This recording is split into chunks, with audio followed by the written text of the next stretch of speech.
Welcome to lunch hour debate. తెలంగాణలో రాజకీయ పరిణామాలు వేగంగా మారుతున్నాయి. మాజీ మంత్రి జీవన్ రెడ్డి బీఆర్ఎస్ పార్టీలో చేరడం ఖాయమైపోయింది. నిన్న ఆయన నివాసానికి స్వయంగా బీఆర్ఎస్ వర్కింగ్ ప్రెసిడెంట్ కేటీఆర్ వెళ్ళారు. ఆయన పార్టీలోకి ఆహ్వానించారు. ఆయన సానుకూలంగా స్పందించారు. పార్టీలో చేరతానని నిన్ననే స్పష్టం చేసేశారు. ఇప్పుడు కాసేపట్లో ఆయన లంచ్ మీటింగ్ కోసం కేసీఆర్ని కలిసేందుకు ఎర్రవల్లి ఫామ్ హౌస్కి వెళ్తున్నారు.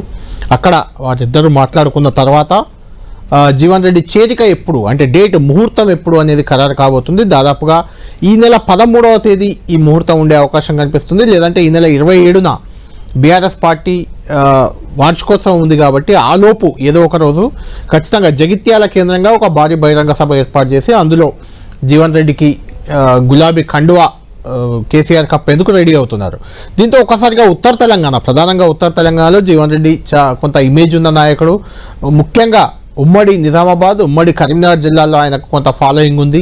కాబట్టి ఆ ప్రాంతంలో ఖచ్చితంగా మరొకసారి బీఆర్ఎస్ పార్టీ బలపడుతుందనే నమ్మకంతో ఆ పార్టీ నేతలు ఉన్నారు. ప్రధానంగా జగిత్యాల పక్కనే ఉన్న వేములవాడ, అటుపక్కన ఉన్న ధర్మపురి మంత్రి అడ్లూరి లక్ష్మణ్ కుమార్ ప్రాతినిధ్యం వహిస్తున్న నియోజకవర్గం. ఇటు కోరుట్లలో ఎలాగూ బీఆర్ఎస్ ఎమ్మెల్యేనే ఉన్నారు. కానీ మిగిలిన జగిత్యాల్లో ఫిరాయింపు ఎమ్మెల్యే, ముఖ్యంగా సంజయ్ ఫిరాయించారు. బీఆర్ఎస్లో గెలిచి కాంగ్రెస్లోకి వెళ్ళారు కాబట్టి ఆ ఫిరాయింపు ఎమ్మెల్యేలు టార్గెట్గా, అదే సమయంలో సీఎం రేవంత్ రెడ్డి టార్గెట్గా జీవన్ రెడ్డి ఆలోచన విధానం, ఆయన కదలికలు ఉన్నాయి. అటు కేసీఆర్ కూడా ఇదే టార్గెట్, ఫిరాయింపు ఎమ్మెల్యేలని మళ్ళీ ఓడించాలి, రేవంత్ రెడ్డిని గద్దెనెక్కకుండా చూడాలి వచ్చే ఎలక్షన్లో. ఇది టార్గెట్గా పెట్టుకొని ముందుకు పోతున్నారు. దీంతో నిన్నటి వరకు మిత్రులుగా ఉన్నవారు శత్రువులు అయిపోతున్నారు. నిన్నటి వరకు గురు శిష్యుల అనుబంధం మంత్రి లక్ష్మణ్ కుమార్ది, జీవన్ రెడ్డిది. లక్ష్మణ్ కుమార్ జీవన్ రెడ్డి వైఖరిపై తీవ్రస్థాయిలో ధ్వజమెత్తారు. నిన్నటి వరకు కాంగ్రెస్ ఆయన సొంత పార్టీ, ఇప్పుడు బీఆర్ఎస్లో చేరబోతున్నారు కాబట్టి కాంగ్రెస్పై జీవన్ రెడ్డి అటాక్ చేశారు. అటు జీవన్ రెడ్డిని ప్రతిపక్ష నాయకుడిగా ఇన్నాళ్ళు చూసిన బీఆర్ఎస్ ఇప్పుడు ఆయన అక్కున చేర్చుకుంది, సొంత పార్టీ నాయకుడిగా భావిస్తుంది. ఈ నేపథ్యంలో నిన్నంతా కూడా కేటీఆర్, జీవన్ రెడ్డి, లక్ష్మణ్ కుమార్ వీళ్ళంతా ఏమన్నారు, తెలంగాణలో రాజకీయం ఏ రకంగా మారబోతుంది, జీవన్ రెడ్డి చేరిక నిజంగా బీఆర్ఎస్ పార్టీకి ఎంత లాభంగా ఉండబోతుంది, అది కాంగ్రెస్కు ఎంత మేర నష్టం చేయబోతుంది, ఇదే ఈరోజు లంచ్ అవర్ డిబేట్. మనతో పాటు చెందుతున్నారు బీఆర్ఎస్ పార్టీ నుంచి ఆ పార్టీ నాయకుడు బాలరాజ్ యాదవ్ గారు, అదేవిధంగా కాంగ్రెస్ పార్టీ నుంచి కూడా ఆ పార్టీ జగిత్యాల జిల్లా అధ్యక్షుడు నందయ్య గారు కూడా మనకు లైవ్లో అందుబాటులో ఉన్నారు. నందయ్య గారితో కూడా మాట్లాడదాం. ముందుగా నిన్నటి నుంచి నాయకుల మాటల యుద్ధం ఎలా ఉందో ఒకసారి చూద్దాం. కేసీఆర్ గారి తరఫున పార్టీలోకి ఆహ్వానించడానికి ఇక్కడికి వచ్చినాం. వారు సానుకూలంగా స్పందించారు. మాకు కేసీఆర్ గారితో నాకు వ్యక్తిగతంగా కూడా చాలా అనుబంధం ఉంది. కానీ మీరందరూ వచ్చారు, ఆహ్వానించారు, సంతోషం.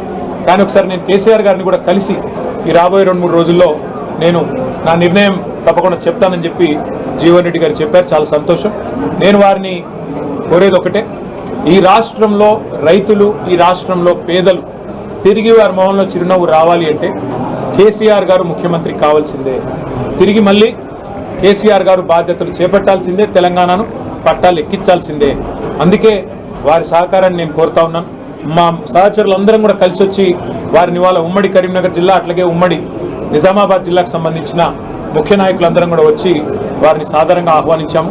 వారు పెద్దలు కేసీఆర్ గారితో కలిసిన తర్వాత మిగతా అన్ని విషయాలు కూడా ప్రజాహితాన్ని దృష్టిలో పెట్టుకొని, అల్టిమేట్గా ఈ రాష్ట్ర భవిష్యత్తును దృష్టిలో పెట్టుకొని, తప్పకుండా జగిత్యాల జిల్లా ప్రయోజనాలు కూడా దృష్టిలో పెట్టుకొని వారు నిర్ణయం తీసుకుంటారని చెప్పి నేను ఆశిస్తూ ఉన్నాను.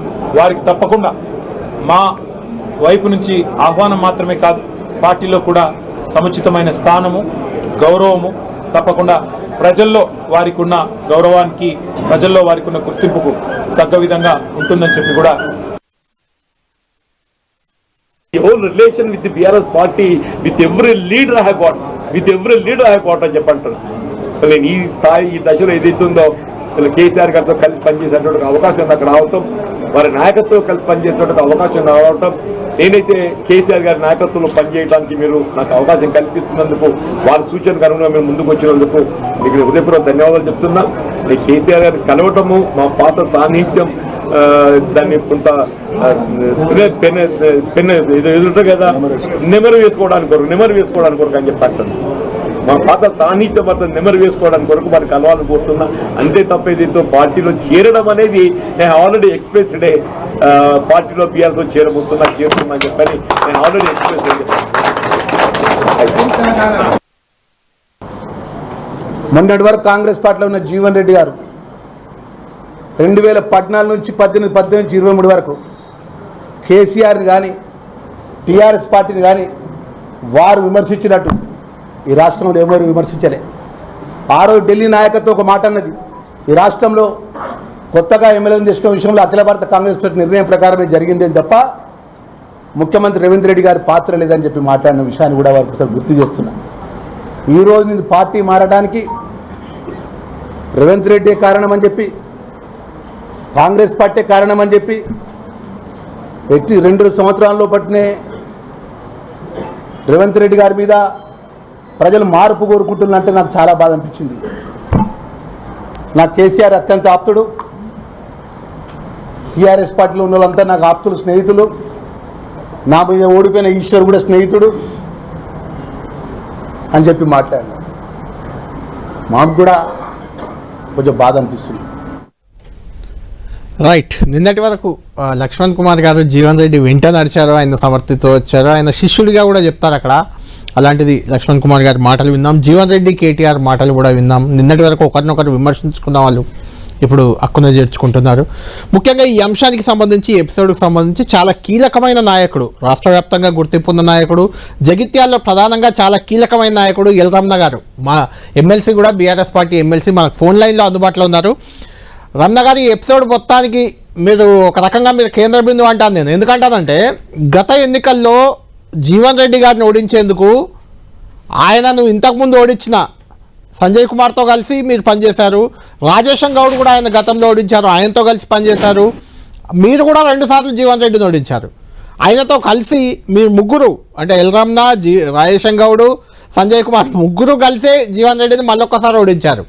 ఇప్పుడు ఆయన్నే మీరు పార్టీలో చేర్చుకుంటున్నారు, భుజాలపై మోస్తున్నారు. మీ మధ్య ప్రత్యర్థులు మీరిద్దరు 94 నుంచి అనుకుంటా, 94 నుంచి దాదాపు మీ ఇద్దరు ప్రత్యర్థులుగా ఉన్నారు. ఎలా ఇప్పుడు కలిసి మింగిల్ అవ్వడం ఎలా ఉంది, ఎలా అనిపిస్తుంది? ఆయనతో కలిసి పనిచేయడాన్ని ఎలా ఫీల్ అవుతున్నారు? ఆయన మీకు అక్కడ ప్రత్యర్థిగా ఉన్న వ్యక్తి, రేపు ఒకరినొకరు సపోర్ట్ చేసుకుంటూ ముందుకెళ్లాల్సిన పరిస్థితి, ఎలా చూస్తున్నారు దీన్ని? సోదరుడు కళ్యాణ్ గారికి, టీవీ10 ప్రేక్షకులకు, వీక్షకులకు కూడా నమస్కారాలు. రాజకీయాలలో ప్రధానంగా సేవాభావంతో ఉండాలనేట్టు ఆలోచన వ్యక్తిని నేను. తనకు తోడుగా నమ్మిన సిద్ధాంతానికి, నాయకుని ఆశయాన్ని కట్టుబడి ముందుకెళ్లాలనే ఆలోచనతో నిరంతరం పనిచేస్తున్నటువంటి వాళ్ళం. రాజకీయాలలో ప్రత్యర్థులు అనేది ఉండడం సహజం, కానీ శాశ్వతంగా ప్రత్యర్థులు కానీ శాశ్వతంగా స్నేహితులు కానీ చూడడం మనం.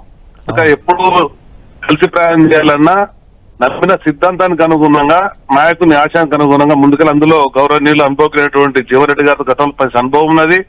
ప్రత్యర్థులుగా పనిచేసినాం, కలిసి పనిచేసినాం. ఈరోజు మళ్ళీ కలిసి పనిచేయబోయేటువంటి ఒక అవకాశం వచ్చింది.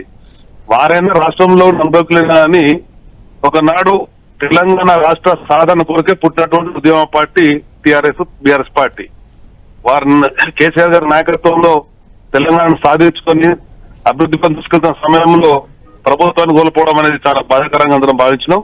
ఏదేమైనా తిరిగి మళ్ళీ సమగ్ర అభివృద్ధి జరగాలని చెప్పంటే అనుభవకులైనటువంటి ఉద్యమ సారథైన ముఖ్యమంత్రి వారి నాయకత్వంలో ముందుకెళ్లాలని ఆలోచనతో అందరం ముందుకెళ్తున్నాం, కలిసికట్టుగా ముందుకెళ్తాం.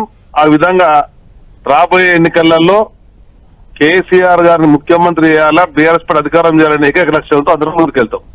రమణ గారు, ఇక్కడ నాకు బాగా గుర్తొస్తుంది 2006, 2008 సంవత్సరాలు నాకు మళ్ళీ గుర్తొస్తున్నాయి. అప్పుడు తెలంగాణ వాదం లేదు, కేసీఆర్ను ఖతం చేయాలనే లక్ష్యంతో టీడీపీ నుంచి ఎల్ రమణ, కాంగ్రెస్ నుంచి జీవన్ రెడ్డి, మీరిద్దరు ఎంపీ అభ్యర్థులు అప్పుడు. అంటే కేసీఆర్, రమణ, జీవన్ రెడ్డి 2006లో పోటీ పడ్డారు, 2008లో పోటీ పడ్డారు, ఒకరిపై ఒకరు. ఇప్పుడు ముగ్గురు ఒకే పార్టీలో ఉన్నారు, కలిసి పని చేయబోతున్నారు. ఎలా ఉంది ఇది? ఆనాడు స్వర్గీయ ఎన్టీ రామారావు గారు పార్టీ పెట్టినప్పుడు చెప్పినటువంటిది తినడానికి తిండి, కట్టుకోవడానికి బట్ట, ఉండడానికి ఇల్లు అనేటువంటి ఏకైక లక్ష్యంతో ఆనాడు మేము పనిచేసినాం. ఆ నాయకుని ఆశయంతో ముందుకెళ్ళినాం. తర్వాత పెద్ద చంద్రబాబు నాయకత్వంలో ఆ ప్రభుత్వంలో ఆనాడు సమగ్ర ఆంధ్రప్రదేశ్ అభివృద్ధి జరగాలని చెప్పి స్వర్ణాంధ్రప్రదేశ్ అనే లక్ష్యంతో ముందుకెళ్ళినాం. తర్వాత ఈ రోజు ఉన్నటువంటి పరిస్థితులలో తెలంగాణ సమగ్ర అభివృద్ధి ధ్యేయంగా పనిచేస్తూ తెలంగాణ సాధనలో ఏనాడు కూడా వ్యక్తిగతంగా మేము దూషించలేదు, వ్యక్తిగతంగా ఎవరిని కూడా శత్రువుగా భావించలే. వ్యవస్థ ఉన్నదానికి అనుగుణంగా నమ్మిన సిద్ధాంతం, నాయకుని ఆశయం, లక్ష్యంతో ముందుకెళ్ళినాం. ఆనాడు ఆ పరిస్థితులలో టీడీపీ అభ్యర్థిగా ఉన్న, గతంలో ఎంపీపై అనుభవం ఉంది కనుక అభ్యర్థిగా పెడితే ఉండడం జరిగింది.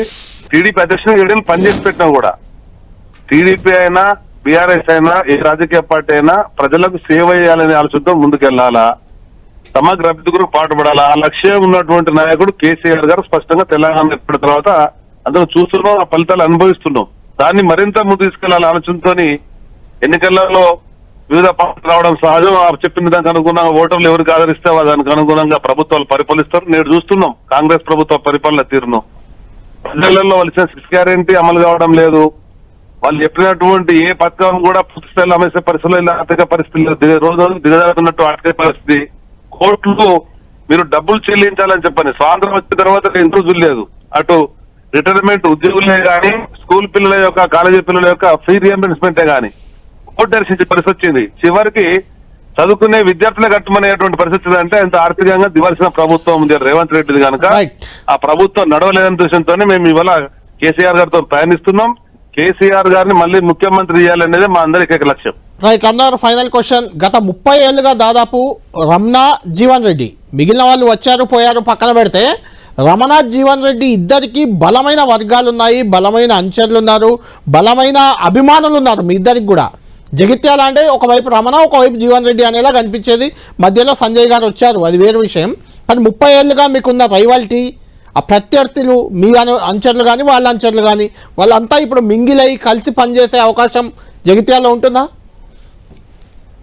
నేను చెప్పేది ప్రధానంగా ఎప్పుడు కూడా పార్టీల మధ్యన గాని వ్యక్తుల మధ్యన గాని శత్రువులుగా భావించే మనస్తత్వం కాదు మాది. బీఆర్ఎస్ పార్టీ ఉండే ప్రతి సభ్యుడు మా అధినేత ఇచ్చే నిర్ణయాన్ని తీసుకొని క్రమశిక్షణటువంటి సైనికునిగా పనిచేయాలనే లక్ష్యంతో ముందుకెళ్లేటువంటి వాళ్ళం. నేను 7 ఏళ్లు పార్టీ ప్రెసిడెంట్ గా తెలంగాణ స్టేటే గానీ, 5 సంవత్సరాలు జిల్లా కరీంనగర్ జిల్లా ఉమ్మడి జిల్లా ప్రెసిడెంట్ గా చేసినప్పుడు ఏవైతే చెప్పినో దానికి అనుగుణంగా ఫలితాలు సాధించినాం. దానికి అనుగుణంగానే ఇవాళ ముందుకెళ్తున్నాం. మా లక్ష్యం అందరిది కూడా. రైట్, థ్యాంక్ యూ రమణ గారు, అర్థమైంది మీ పాయింట్. మొత్తానికి 2006, 2008లో కేసీఆర్ని ఎంపీగా ఓడించి తెలంగాణ వాదం లేదు అని చాటాలనుకున్న అప్పటి టీడీపీ అభ్యర్థి రమణ, అప్పటి కాంగ్రెస్ అభ్యర్థి జీవన్ రెడ్డి ఇద్దరు ఇప్పుడు కేసీఆర్ను ముఖ్యమంత్రి చేయడమే లక్ష్యంగా ఒకటవుతున్నారు. ఈ రాజకీయ పరిణామాలు రానున్న రోజుల్లో తెలంగాణలో ఏ రకంగా ఉండబోతున్నాయి ఇదే చర్చిద్దాం. మాతో పాటు బాలరాజు యాదవ్ గారు, అదేవిధంగా నందయ్య గారు కూడా ఉన్నారు. నందయ్య గారు జగిత్యాల డీసీసీ అధ్యక్షులైన జిల్లా కాంగ్రెస్ అధ్యక్షులు, జీవన్ రెడ్డి గారికి అత్యంత సన్నిహితుడు కూడా నిన్నటి వరకైనా. అదే జిల్లా కాంగ్రెస్ అధ్యక్షుడు ఇప్పించింది కూడా జీవన్ రెడ్డి అంటారు. నందయ్య గారు, ఎలా మీకు చాలా అత్యంత ఆప్తుడు జీవన్ రెడ్డి ఇప్పుడు పార్టీ మారారు, ఆయన బీఆర్ఎస్లోకి వెళ్తున్నారు, రేవంత్ను గద్దె దించాలి, మార్పు రావాలి, కాంగ్రెస్ పోవాలి, రేవంత్ పోవాలి, ఇదే ఆయన టార్గెట్. ఎలా ఎదుర్కోబోతున్నారు? జీవన్ రెడ్డి సుదీర్ఘ కాలం కాంగ్రెస్లో ఉన్నారు కదా, ఆయనతో మీ కాంగ్రెస్ శ్రేణులు కార్యకర్తలు చాలామంది పోయే అవకాశం ఉందంటారా? Good afternoon sir, NTV sir. చెప్పండి. జీవన్ రెడ్డి గారితో అభిమానులు చాలా మంది ఉన్నారు, కానీ పోవడానికి సుముఖంగా ఎవరు లేరు. ఎందుకంటే రేవంత్ రెడ్డి గారు, గౌరవ ముఖ్యమంత్రి రేవంత్ రెడ్డి గారు చేసే అభివృద్ధి గాని, 2 సంవత్సరాల 9 నెలల గవర్నమెంట్ పరిపాలన ఉన్నది కాబట్టి కాంగ్రెస్ ప్రభుత్వంతో కలిసి పనిచేయడానికి కాంగ్రెస్ పార్టీ కార్యకర్తలందరూ కూడా, జీవన్ రెడ్డి అనుచరులు కూడా జీవన్ రెడ్డి తోటి నిన్నటి వరకు అంటకాగిన కార్యకర్తలు కూడా కాంగ్రెస్ పార్టీ తోటే పనిచేయడానికి సుముఖంగా ఉన్నారు. అంటే జీవన్ రెడ్డి పార్టీ మారడం వల్ల కాంగ్రెస్ పార్టీకి ఎలాంటి నష్టం లేదంటారా? ఏం నష్టం జరగదా మీకు? సార్, కాంగ్రెస్ పార్టీ 140 సంవత్సరాల చరిత్ర కలిగిన కాంగ్రెస్ పార్టీ, కాంగ్రెస్ పార్టీకి వచ్చి బాగుపడ్డ కార్యకర్తలు ఉన్నారు, నాయకులు ఉన్నారు. కానీ కాంగ్రెస్ పార్టీ ఎవరెంబడి నడవది. ప్రతి కార్యకర్త కాంగ్రెస్ పార్టీలో పార్టీ పరంగా నడవడం తప్ప వేరే ఏ ఆలోచన ఉండదండి. అంటే జీవన్ రెడ్డి గారు అంత సీనియర్ నాయకుడు, ఆయనకు అంత అవమానించారు, ఒక వేరే పార్టీ నుంచి ఎమ్మెల్యేని తెచ్చిపెట్టుకున్నారు, ఆయన్ని అవమానించారు, ఆ అవమానం భారంతో ఆయన బయటకు పోతున్నారు. ఇది మీ పార్టీపై ఎలాంటి ప్రభావం ఉండదా? జనంలో దీన్ని ఎవరు పట్టించుకోరా? కాంగ్రెస్ ప్రభుత్వం 2023లో ప్రభుత్వం ఏర్పడ్డ తర్వాత ఏదైతే అప్పటి వరకు రాష్ట్రాన్ని 10 సంవత్సరాలు మేమే రాజులం మేమే మంత్రులను ఏలిన రాజులు ఏదైతే ఉన్నారో దొరలు రేవంత్ రెడ్డి గారిని గద్దె దించేపేస్తాం, 3 నెలలే ఉంటాడు ముఖ్యమంత్రి రేవంత్ రెడ్డి గారు, 2 నెలలే ఉంటాడని కేటీఆర్ ఓ దిక్కు, కేసీఆర్ ఓ దిక్కు, హరీష్ రావు ఓ దిక్కు మాట్లాడినప్పుడు అధిష్టానం ఒక నిర్ణయం తీసుకొని టిఆర్ఎస్ 10 మంది ఎమ్మెల్యేలతోటి మాతోటి మీకు అభివృద్ధి కొరకు కలిసి పనిచేయడం అని తీసుకోవడం జరిగింది.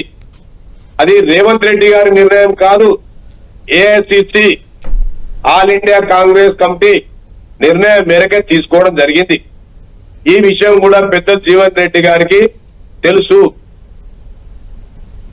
రైట్. బాలరాజు యాదవ్ గారు, నేను బీఆర్ఎస్ పార్టీని చాలా రోజుల నుంచి గమనిస్తూ వచ్చాను. ఇంత హంగామా అంటే స్వయంగా కేటీఆర్, 2 జిల్లాల కీలక నాయకులు, మాజీ ఎమ్మెల్యేలు అంతా కరీంనగర్, నిజామాబాద్ ఆయన ఇంటికి వెళ్ళారు, జీవన్ రెడ్డి ఇంటికి.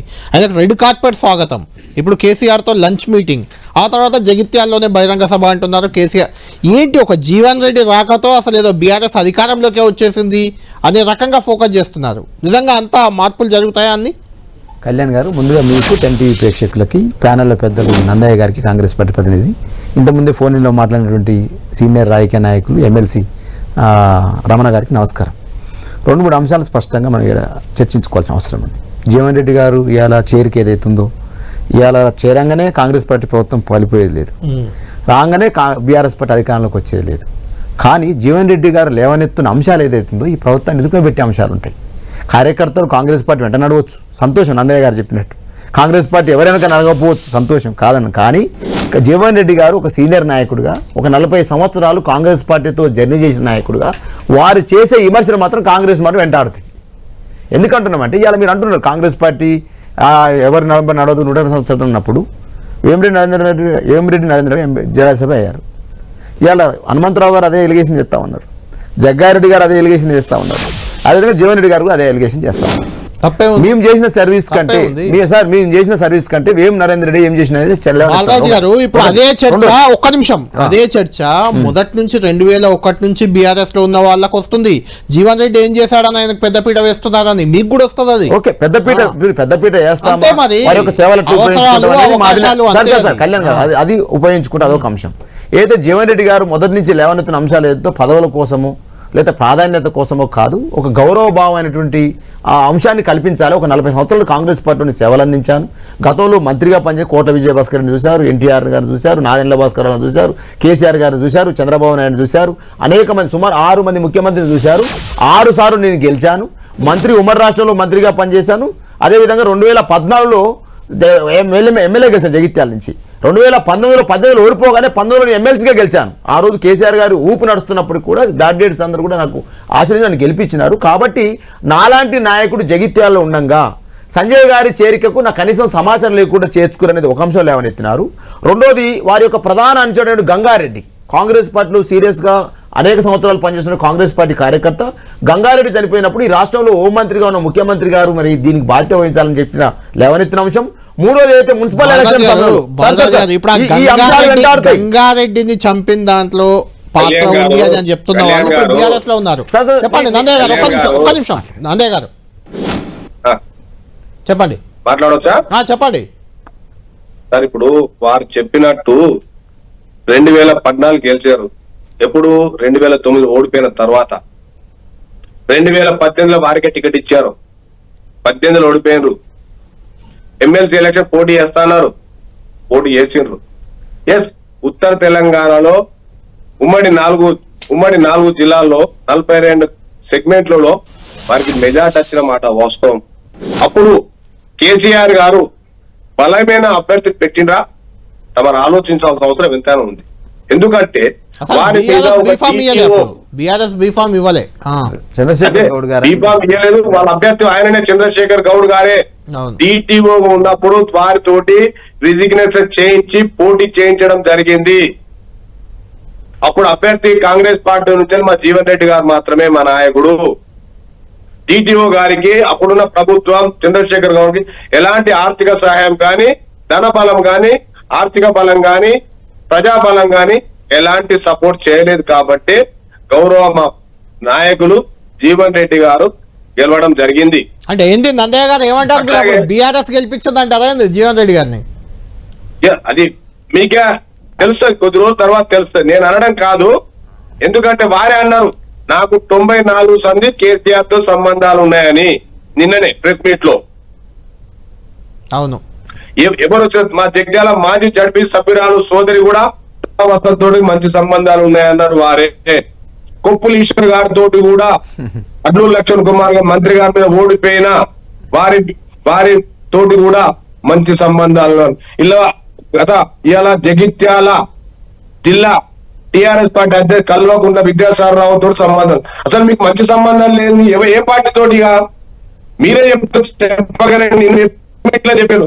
అన్ని పార్టీలు స్వస్థపిండ్రు. మేము ఏం మాట్లాడుతున్నది? మీరు పెద్దలు మీ విజ్ఞప్తిగా అంటే నందయ్య గారు మీరు కూడా నందయ్య గారు మీరు కూడా చాలా ప్రయత్నం చేశారు జీవన్ రెడ్డిని ఆపుకోవడానికి. శ్రీధర్ బాబు, లక్ష్మణ్ కుమార్, ఆది శ్రీనివాస్ గారు, వంశీచంద్ర రెడ్డి క్యూ కట్టారు ఆయన ఆపడానికి. కానీ అయినా ఆయన ఆగకుండా వెళ్ళిపోతున్నారు. అంటే రాబోయేది బీఆర్ఎస్ అనే ఆలోచనతో పోతున్నారు, కాంగ్రెస్ పని అయిపోయిందనే ఆలోచనతో పోతున్నారు అని అంటున్నారు. ఆయన పోవడానికి ప్రధాన కారణం ఏంటి అని మీరు అనుకుంటున్నారు? వారు పోవడానికి కారణం ఏంటంటే డాక్టర్ సంజయ్ కుమార్ ఎమ్మెల్యే గారిని పార్టీలోకి తీసుకున్నారు కదా, నాకు చెప్పగా తీసుకున్నారని ఒకటి, వారికి ప్రాధాన్యత ఇస్తున్నారు అనేది రెండో అంశం. ఈ రెండిట్లో ఒకటి ఏమైపోయిందంటే ఈ సమస్య 10 మంది ఎమ్మెల్యేలు తీసుకోవడం సమస్య లేదు, ఓన్లీ జగిత్యాల నియోజకవర్గంలో సమస్య ఉన్నది.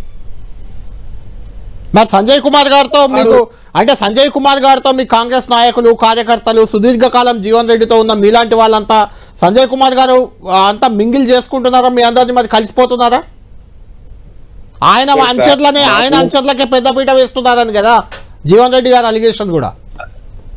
కళ్యాణ్ గారు నాకు జిల్లా అధ్యక్ష కట్టబెట్టింది మా జీవన్ రెడ్డి గారు. అవును, 40 సంవత్సరాల సుదీర్ఘ రాజకీయంలో వారితోటి కష్టకాలంలో సుఖకాలంలో మంచికి చెడుకు వారు వెంబడి ఉన్నారు. ఏ ఒక్క నాడు కూడా వారిని విభజించలేదు. వారు పెట్టిన ఏదైతే జిల్లా అధ్యక్ష పదవి ఉన్నదో వారికి అనుకూలంగా ఉండటట్టే మేము మెదలడం జరిగింది. కానీ కొన్ని సందర్భాలలో కాంగ్రెస్ పార్టీ అధిష్టానము మా గౌరవ పెద్దలు పిసిసి ప్రెసిడెంట్ గారు అయినటువంటి పెద్దలు ఎమ్మెల్సీ మహేష్ కుమార్ గౌడ్ గారి సూచన మేరకు కొంత ప్రచారంలో వారితోటి అంటే సంజయ్ కుమార్ తోటి ప్రచారంలో పాల్గొనడం జరిగింది. ఇటు పాల్గొన్న క్రమం లోపల నేను కాంగ్రెస్ పార్టీకి లాయల్టీగానే ఉన్నా తప్ప నేను కాంగ్రెస్ పార్టీని ఎక్కడ కూడా విభేదించలేదు. నా నాయకులైనటువంటి పెద్ద జీవన్ రెడ్డి గారిని ఎక్కడ వ్యక్తిగతంగా ఏ స్టేజీల మీద విమర్శించ చేయలేదు. కాంగ్రెస్ పార్టీ కొరకే మేము అహార్నిశం కష్టపడ్డాం. 50 కౌన్సిల్ జగిత్యాల ఉన్నట్టయితే 23 కౌన్సిల్ కాంగ్రెస్ పార్టీతో గెలిపించడం జరిగింది. నేను అంటున్న పాయింట్ నందయ్య గారు, సంజయ్ కుమార్ గారు పాత కాంగ్రెస్ లేకుంటే ఆయనతో పాటు వచ్చిన అంచెర్లకు పెద్ద విడ వేస్తున్నారు, కాంగ్రెస్ నేతలను పట్టించుకోవట్లేదు, కాంగ్రెస్ కార్యకర్తలను పట్టించుకోవట్లేదు అనేది జీవన్ రెడ్డి గారి ప్రధాన ఆరోపణ. ఇలాంటి వాతావరణంలో మీరంతా సంజయ్ కుమార్ గారి వెంట నడుస్తారా అని నేను అడుగుతుంది. లేదు సార్, అట్లాంటిది ఏం లేదు సార్.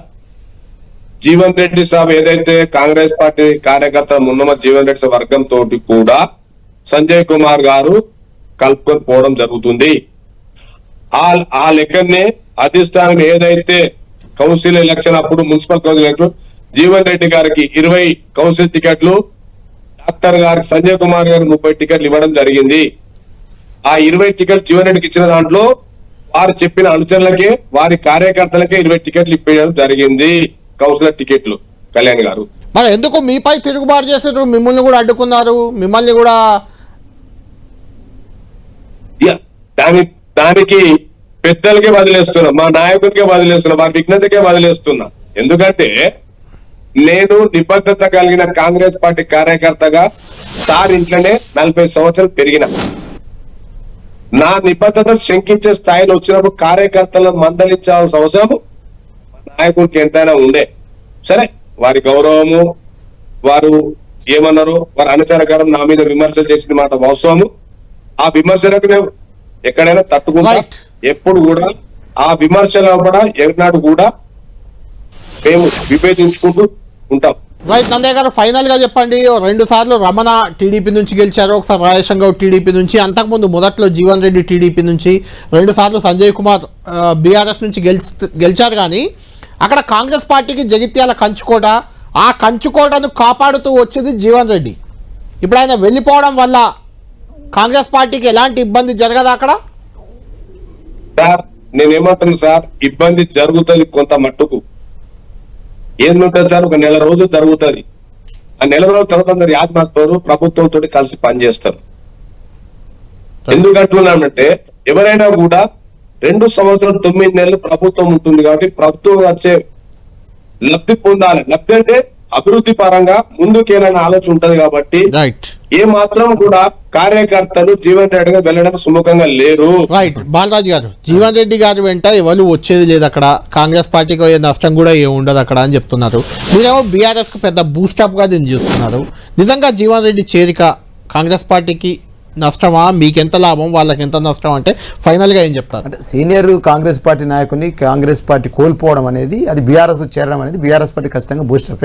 2.5 సంవత్సరాలకు ముందు కాలంలోనే కాంగ్రెస్ పార్టీ విధానాల మీద వ్యతిరేకత వ్యక్తం చేస్తున్న సీనియర్ పార్టీ యొక్క తీరు ఏదైతుందో రేపు సమాజంలో చర్చ. అంటే బాలరాజు గారు, మీరు గతంలో ఫైనల్ గా కంక్లూడ్ చేద్దాం, గతంలో మీరు పొంగులేటి లాంటి సీనియర్ నాయకుడు, ఖమ్మం తుమ్మల నాగేశ్వరరావు లాంటి సుదీర్ఘ రాజకీయ అనుభవం ఉన్న నాయకుడు, జూపల్లి కృష్ణారావు లాంటి వాళ్ళు ఇంకా అనుభవం ఉన్న నాయకులు, వీళ్ళంతా పోతుంటే చాలా లైట్ గా తీసుకున్నారు, పెద్దగా పట్టించుకోలేదు.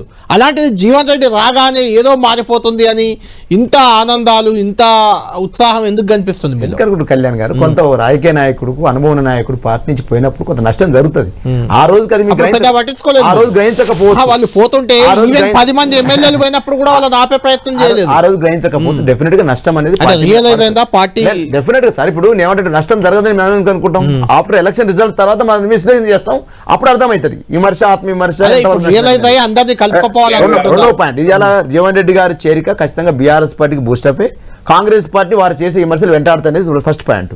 రెండోది, నేను స్పష్టంగా మీ 10 టీవీ ద్వారా అడుగుతా ఉన్నాను, స్పీకర్ గారిని అడగకూడదు టీవీ ద్వారా, కానీ మరి కాంగ్రెస్ పార్టీ కండవ కప్పుకొని ప్రెస్ మీట్ పెట్టినారా, లేకపోతే 3 రంగుల కండవ పెట్టుకుని ప్రెస్ మీట్ పెట్టారు? ఎవరు సమాధానం చెప్పాల్సిన అవసరం ఉంది రేపు అసెంబ్లీలో. ఎందుకంటే సంజయ్ గారు ఇంకా బీఆర్ఎస్ లో ఉన్నారని చెప్పేసి స్పీకర్ గారు చెప్పిన అంశాలు ఇవాళ 2 అంశాలు సార్. డోర్లు ఎత్తే బీఆర్ఎస్ కథమైతుందన్న వాళ్ళకు, డోర్లు ఎత్తే బీఆర్ఎస్ మాయమైపోతున్న వాళ్ళకు, దాన నాగేంద్ర చుక్కలు కావచ్చు, దాన నాగేంద్ర తిరుగుబాటు కావచ్చు, మైపాలరెడ్డి మళ్ళీ బీఆర్ఎస్ లో చేరిక కావచ్చు, ఇవన్నీ కాంగ్రెస్ పార్టీకి థ్యాంక్ యూ బాలరాజు గారు, థ్యాంక్ యూ నందయ్య గారు. మొత్తానికి జీవన్ రెడ్డి చేరిక అనేది బీఆర్ఎస్ పార్టీ బూస్టప్గా ఫీల్ అవుతుంది. అయితే అది తమకేమి ఇబ్బంది లేదు, అధికారంలో ఉందాం, మిగిలిన 2.5 ఏళ్లలో అన్నీ సర్దుకుంటాయి అనేది కాంగ్రెస్ పార్టీ భావనగా కనిపిస్తుంది. ఏదైనా అధికార పార్టీని వదిలి ప్రతిపక్షం వైపు రావడం అనేది మాత్రం కొంత అడ్వాంటేజ్గా బీఆర్ఎస్ అయితే ఫీల్ అవుతుంది. చూడాలి అది ఎంత మేరకు అడ్వాంటేజ్ అవుతుంది, ఏం జరుగుతుంది. జగిత్యాల కేంద్రంగా జగిత్యాల జైత్రయాత్ర మొదలు పెడతామని బీఆర్ఎస్ అంటుంది.